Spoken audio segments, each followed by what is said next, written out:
que c'est que la foi, de façon concrète.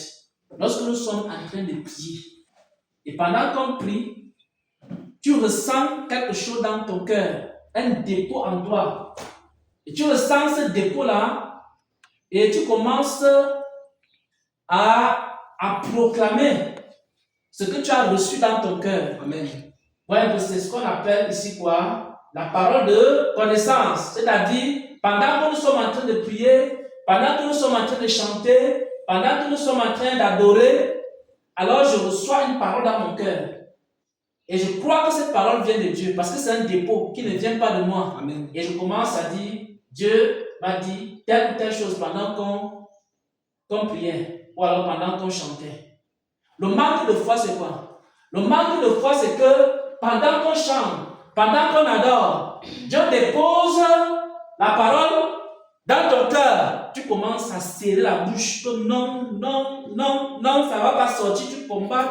C'est pour ça que vous voyez les prophètes ils tombent ici, là. Le prophète tombe encore là-bas. Parce qu'il lutte avec la parole. Il ne veut pas parler.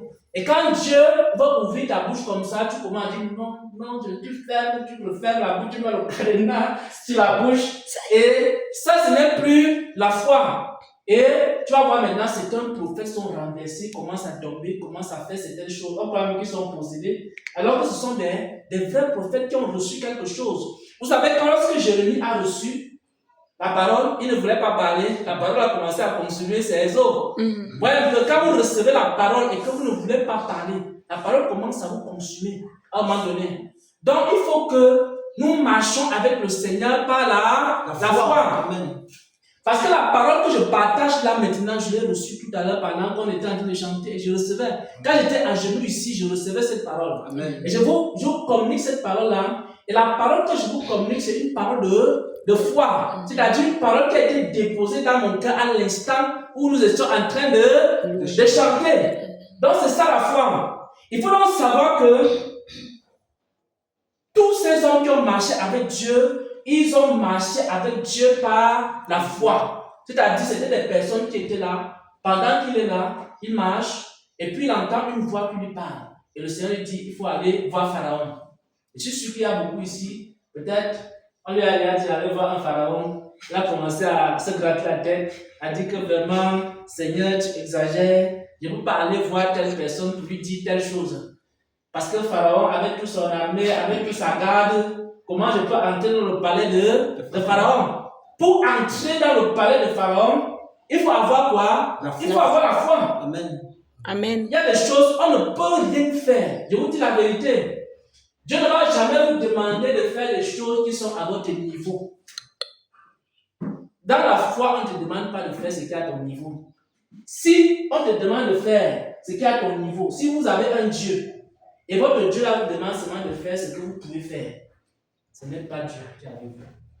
Parce que depuis les temps même de Noé, Dieu a toujours demandé aux gens de faire des choses qui ne sont pas à leur niveau. Amen. Vous pensez qu'un homme seul peut se lever comme ça et constitue une arche pour que tous les animaux du monde vont monter là-dedans?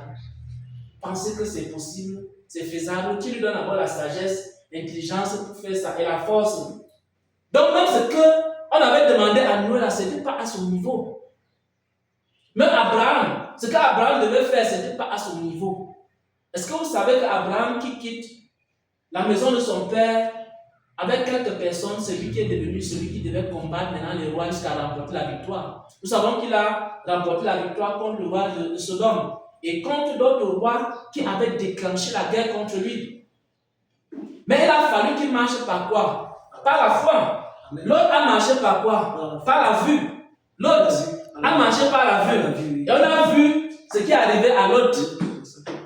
Parce que beaucoup marchent par la vue.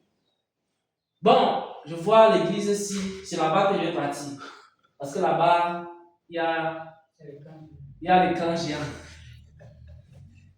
Et là-bas, le pasteur est très frais. Alors, voilà, les chaises en or.